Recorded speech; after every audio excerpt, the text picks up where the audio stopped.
आज जब हम वंदे मातरम का 150वां वर्ष मना रहे हैं, उस समय पर गुलामी के मानसिकता को और गुलामी के चिन्हों को मुक्त करके भारतीयता के चिन्हों को जगह देने का जो बड़ा प्रयास प्रधानमंत्री जी और उनकी सरकार कर रही है, उसका एक हिस्सा ये है कि राष्ट्रपति भवन में भी लुटियंस नामक विदेशी की मूर्ति हटाकर सी राजगोपालाचारी राजा जी, महात्मा गांधी के करीबी, स्वदेशी और स्वतंत्रता आंदोलन के बड़े महानायक, उनकी मूर्ति को जब जगह मिली है, मतलब भारतीयता को एक प्रकार से सम्मान मिला है, तो उसका विरोध कांग्रेस पार्टी कर रही है। उदित राज, और केवल उदित राज नहीं, कुछ कांग्रेस और इंडिया अलायंस के नेता जैसे उद्धव सेना की नेता प्रियंका चतुर्वेदी और इल्तिजा मुफ्ती, ये भी विरोध कर रहे हैं। मतलब कि जो आक्रांता थे, जो इन्वेडर्स थे मुगल और ब्रिटिश, उनका महिमा मंडन होना चाहिए देश में, पर छत्रपति शिवाजी महाराज का ना हो, राजा जी का ना हो। ये किस गुलामी की मानसिकता से प्रताड़ित है ये लोग। और चलिए, शशि थरूर जी ने तो आईना दिखाया इनको, पर पता नहीं शशि थरूर जी पर अब क्या कार्रवाई की जाएगी।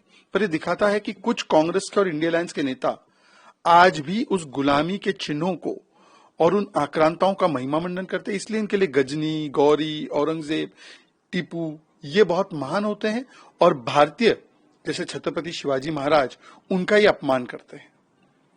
Sir, PM Modi, but Dr. Shashi Tharoor is supporting the decision, but Congress party against the decision. You see, at the time of 150 years of Vande Mataram, when we are getting rid of the colonial baggage and we are celebrating our Bharatiya Indian civilizational legacy, honoring them, and we are taking many steps under Modi government. One of them includes removal of the statue of Lutyens and putting the statue of C. Rajgopalachari Rajaji, great son of India, great freedom fighter.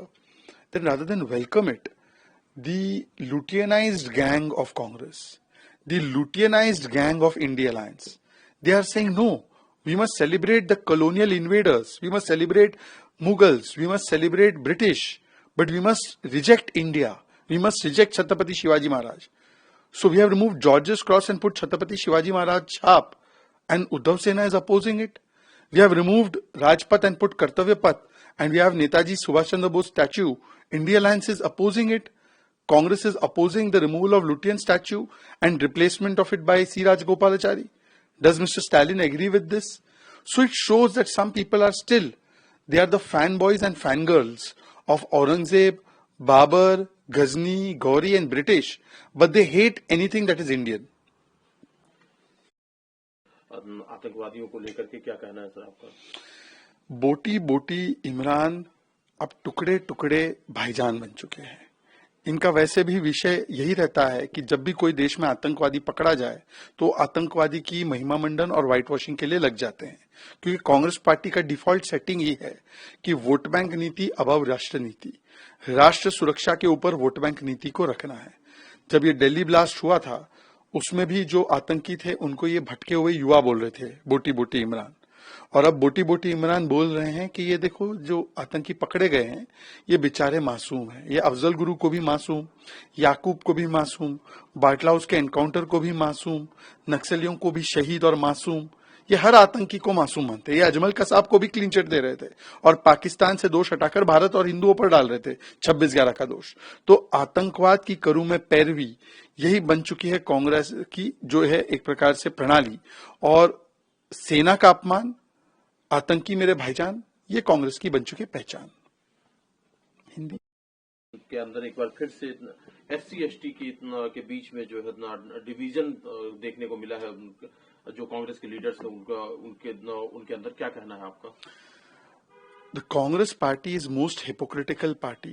It is a two-faced party. It talks about jitni abadi utna hak, but it is the party which is most anti-SC/ST. And I am not saying this. MLC of Congress has gotten up in public meeting and shouted at the minister Santosh Lad, saying that SC/ST are not getting their due.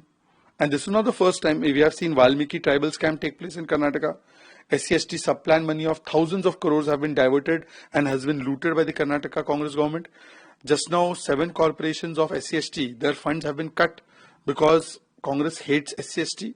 So because of their hatred for SC/ST, now their real face is coming out, and it is coming out in open, and the ministers and MLCs and Congress leaders are fighting in public domain in open. So it is split wide open also, and it also shows the hypocrisy of Congress party on SC/ST and related issues. Sir, 38 Congress in Karnataka cabinet. देखिए, मेरे हिसाब से कांग्रेस के सभी 130 से अधिक विधायकों को कैबिनेट मंत्री बना देना चाहिए, और सबको 130 प्लस को चीफ मिनिस्टर भी बना देना चाहिए, क्योंकि कांग्रेस पार्टी में कर्नाटका में यही चल रहा है। आईएनसी का मतलब है I need chair, I need CM post. वहां पर वो सत्ता की चिंता करते, जनता की चिंता नहीं है, पावर की ही चिंता है, पीपल की चिंता नहीं, पॉट होल की चिंता नहीं, लॉ एंड ऑर्डर की चिंता नहीं। तो वहां पे हर एक विधायक अपने आप को सीएम ही बनाना चाह रहा है, और इसीलिए वहां पर प्रशासन कैसे चल रहा है आप सोच सकते हैं। अब 30 से अधिक लोगों ने लिखा है कि हमको भी मंत्री बना दो। डीके शिव कुमार पहले ही लगे हुए थे, हमने देखा जारकीहोली जी का भी बयान आते रहता है, कभी परमेश्वर जी का बयान आते रहता है। तो कांग्रेस पार्टी को निर्णय ले लेना चाहिए कि हम सारे 130 से ज्यादा विधायकों को चीफ मिनिस्टर बनाए। पहला प्रदेश होगा जहां पे 130 प्लस सीएम बना देंगे। कांग्रेस कर भी सकती है। कांग्रेस इतनी बेकार हो चुकी है और कांग्रेस का लक्ष्य केवल सत्ता इतना हो चुका है कि वो कर भी सकते हैं। Sir, 38 Congress seek inclusion in Karnataka cabinet. I am surprised at how 130 plus have not sought. They should make all 130 plus MLAs of Congress as the minister or as chief minister, because their entire objective is only satta, not janta. It is power, not people. Pothole roads pe chinta nahi hai. They have no chinta on that. They don't have chinta on law and order. Their chinta is that I should get cabinet berth. And therefore, sometimes DK Shiv Kumar versus Siddaramaiah, sometimes Parmeshwar versus rest, sometimes Satish Jarkioli versus rest. Now other MLAs are writing letters and saying, make us cabinet minister. They will never write that fix the pothole road. So this has become the state of Karnataka ever since Congress has come. It is only about power and confusion. There is no mission or vision for Karnataka. So what is expected? That should he be given Bharat Ratna for this? For defaming Bharat at the AI summit? Rahul Gandhi is calling them Babbar Sher. They are actually national shame, and it is not me or BJP who's saying this. Your alliance partners are saying this. Akhilesh Yadav ji, RJD, Trinamool Congress, Uddhav Sena, all of them are saying this was the most incorrect way of doing the protest. In BJP Virod, you can't do Desh Virod. And even Margaret Alva has said this. But Congress is celebrating them, comparing them to Mahatma Gandhi, insulting Mahatma Gandhi by comparing them. And one thing is clear, that this entire conspiracy was planned by Rahul Gandhi and the senior Congress leaders. That's why they are defending like this. It seems that there's a pattern that whenever India is achieving something in UPI or in COVID vaccine or in Operation Sindoor, Rahul Gandhi goes and he starts berating Bharat, and this Bharat Badnami Brigade is working on the Supari of Soros. Sir,